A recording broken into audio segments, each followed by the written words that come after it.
అత్యంత పవిత్రమైనటువంటి తిరుమల తిరుపతి దేవస్థానం తిరుమల తిరుపతి కార్యక్రమాల్లో అత్యంత పవిత్రమైనటువంటి రోజు రేపు ముక్కోటి ఏకాదశి వైకుంఠ ద్వార దర్శనం అనేక దశాబ్దాలుగా ఎంతో ఘనంగా తిరుపతిలో జరుపుకుంటున్నటువంటి సందర్భంలో నిన్న జరిగినటువంటి ఘటన దాదాపు 7 ప్రాణాలు పోయి ఆ కుటుంబాలన్నీ కూడా నష్టపోయి ఆ దేవుడి తాలూకా ఆశీర్వాదం కోసం ప్రయత్నం చేసినటువంటి దాంట్లో కనీసం టికెట్లు తీసుకోవాలన్నటువంటి తాపత్రయంతో వచ్చినటువంటి ఆ కుటుంబాలు వైకుంఠ ద్వార దర్శనం చేసుకోవాలనుకున్నటువంటి ఆ కుటుంబాలు చివరికి వైకుంఠానికి వెళ్ళిపోయినటువంటి పరిస్థితులు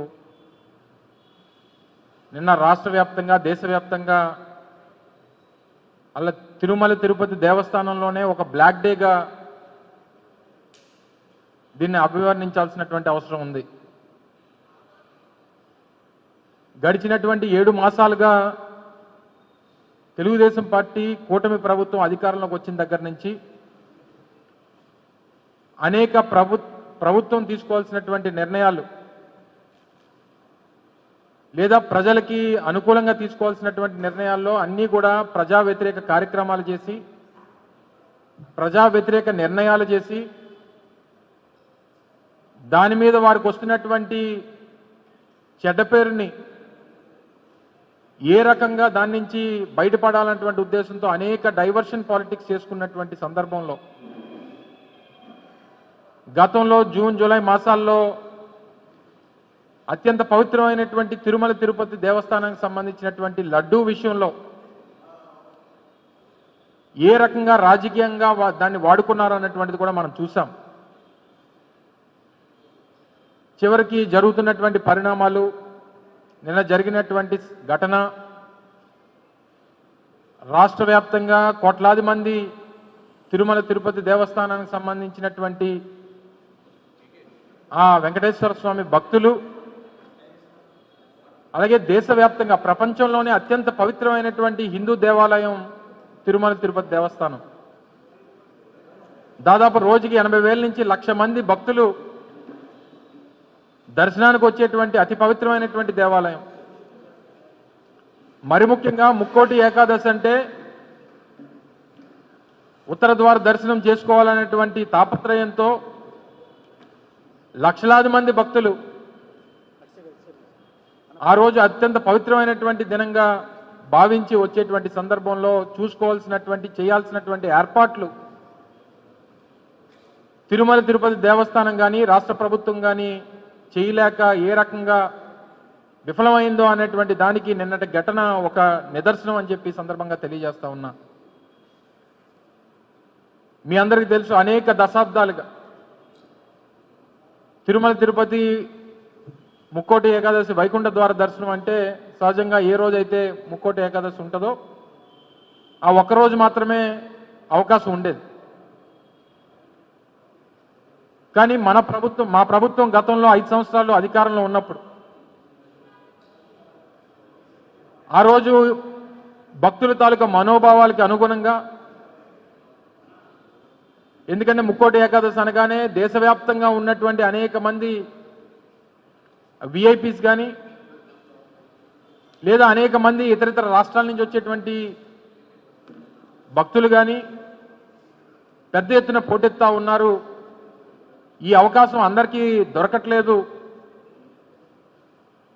ఈ యొక్క సాంప్రదాయాన్ని కనీసం ఒక 10 రోజులన్నా వైకుంఠ ద్వార దర్శనం మనం అవకాశం ఇస్తే కనీసం 10 లక్షల మంది కన్నా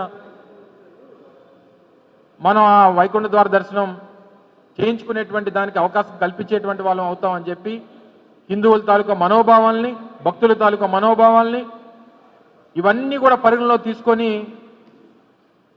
10 రోజుల పాటు వైకుంఠ ద్వార దర్శనానికి అవకాశం కల్పించినటువంటి ఘనత గత ప్రభుత్వంలో జగన్మోహన్ రెడ్డి గారి నాయకత్వంలో తీసుకున్నాం. ఏ ఒక్క రోజు ఏ ఒక్క సంఘటన కానీ, టోకెన్లు జారీ చేసేటువంటి విషయంలో కానీ, భక్తులకు సౌకర్యాలు కల్పించేటువంటి విషయంలో కానీ, వచ్చినటువంటి భక్తులకి ఇబ్బంది పడేటువంటి విషయంలో కానీ ఏ ఒక్కరు కూడా ఇబ్బంది పడకూడదు అనేటువంటి ఉద్దేశంతో అనేక జాగ్రత్తలు తీసుకొని కార్యక్రమాలు చేసినటువంటి సందర్భాలు మీరు చూశారు. కానీ వారు అధికారంలోకి వచ్చి 7 మాసాలు పూర్తయింది. తిరుమల తిరుపతి దేవస్థానాన్ని రాజకీయానికి వాడుకున్నారు.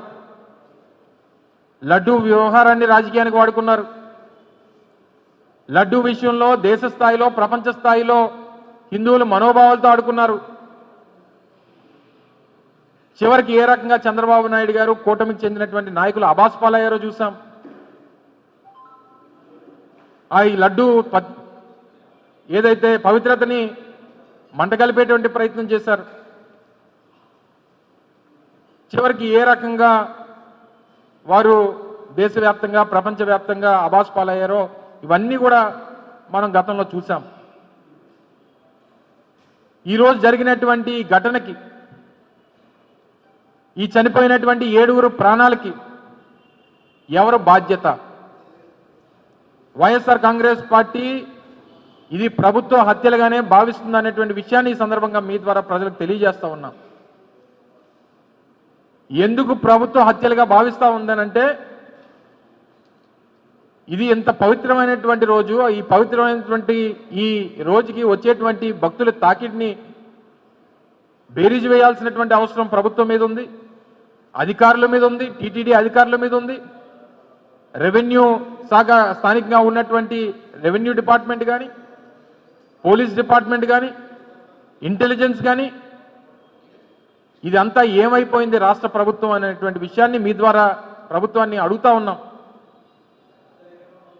మీది నిర్లక్ష్యమా, లేదా భక్తులు ఏమైపోయినా పర్వాలేదు అనేటువంటి అభిప్రాయమా, లేదా ఇటువంటి ఘటనలు ఎప్పుడన్నా జరిగినా మళ్ళీ జగన్మోహన్ రెడ్డి గారి మీద తోసేద్దాం అనేటువంటి మీ తాలూకా ఉద్దేశమా? 2 రోజుల క్రితం నేను పత్రికా సమావేశంలో మాట్లాడినప్పుడు కూడా చెప్పడం జరిగింది. ఈ రాష్ట్రంలో ఏదైనా ఇటువంటి ఘటనలు జరిగినా జగన్మోహన్ రెడ్డి గారి మీద తోసేద్దాం, ఏదైనా మంచి జరిగితే మన ఖాతాలో వేసేసుకుందాం, చెడు జరిగితే జగన్మోహన్ రెడ్డి గారి మీద తోసేద్దాం. ఈ రకమైనటువంటి అభిప్రాయంతో గడిచినటువంటి 7 మాసాలుగా ప్రభుత్వాన్ని నడుపుతా ఉన్నారు. ఆ టీటీడీ అనేటువంటి ఆ పవిత్రతని, ఇంతమంది ఇన్ని లక్షల మంది భక్తులు వస్తారనేటువంటి అంచనా అనేటువంటిది ప్రతి సంవత్సరం ఉంటుంది. దాన్ని ఎందుకు మీరు అంచనా వేయలేకపోయారు? ఎందుకు కావాల్సినటువంటి కట్టుదిట్టమైనటువంటి ఏర్పాట్లు చేయలేకపోయారు? వచ్చినటువంటి భక్తులకి ఎందుకు ఆ సౌకర్యాలు కల్పించలేకపోయారు? దీనిలో నిర్లక్ష్యం ఎవరిది? ప్రభుత్వాన్ని నడిపేటువంటి ముఖ్యమంత్రిదా, లేదా టీటీడీని హెడ్ చేసేటువంటి చైర్మన్దా, లేదా ఒక శక్తిగా మారి ఈరోజు అక్కడ టీటీడీలో అన్ని వ్యవహారాలు చూస్తున్నటువంటి అక్కడ వెంకన్న చౌదరిదా? ఎవరు దీనికి బాధ్యత వహిస్తారు? అది నిన్న ఆశ్చర్యం ఏంటంటే, నిన్న టీటీడీ చైర్మన్ గారు మాట్లాడినటువంటి విధానం చూస్తే అసలు ఆశ్చర్యం కలిగించింది. ఆయన రావడమే చైర్మన్గా వచ్చి రాజకీయపరమైనటువంటి ఉపన్యాసాలు, రాజకీయ ప్రసంగాలు, జగన్మోహన్ రెడ్డి గారి మీద నోటుకొచ్చినటువంటి మాటలు మాట్లాడినటువంటి చైర్మన్ గారు నిన్న మీ తాలూకా వ్యాఖ్యలు చూస్తే, మీ ప్రెస్ మీట్ చూస్తే అసలు మన పేరుకే అక్కడ చైర్మన్గా ఉన్నాం తప్ప మన పని ఏం లేనట్టుగా కనబడతా ఉంది. అక్కడ ఆయనకి ఇంటెలిజెన్స్ చెప్పిందట, గొడవలు అవుతాయి, తొక్కిసలాట జరుగుతుంది, జాగ్రత్తగా ఉండమని చెప్పారట, కానీ మనం పట్టించుకోలేదనేటువంటి మాటలు చెప్తా ఉన్నాడు ఆయన. మీరు ఏమైనా నామకా వాస్తే చైర్మనా? మీదైనా బాధ్యత ఉందా? లేదా ఈ జరిగినటువంటి ఘటనకు బాధ్యత తీసుకొని మీరేమైనా రాజీనామా చేస్తారా?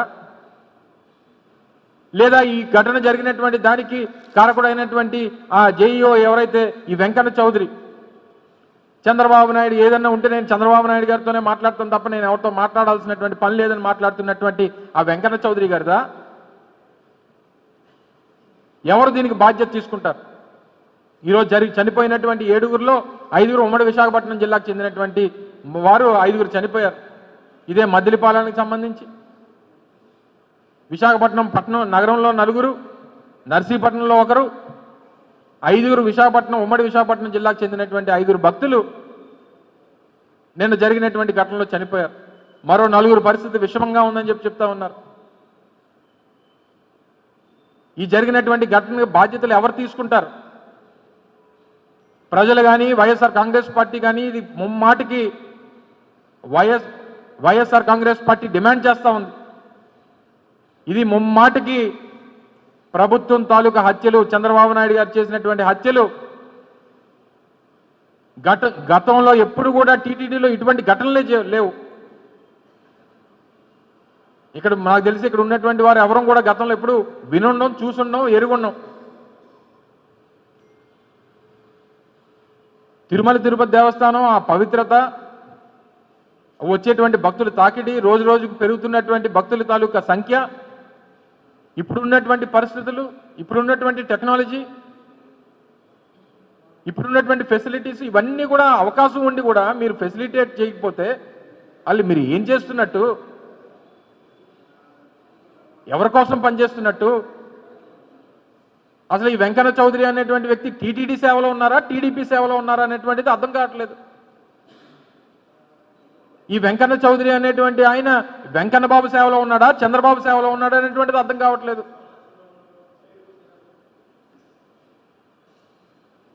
ఇంత పవిత్రమైనటువంటి ఆలయం, ప్రపంచంలోనే హిందువులకి అత్యంత పవిత్రమైనటువంటి ఆలయం తిరుమల తిరుపతి.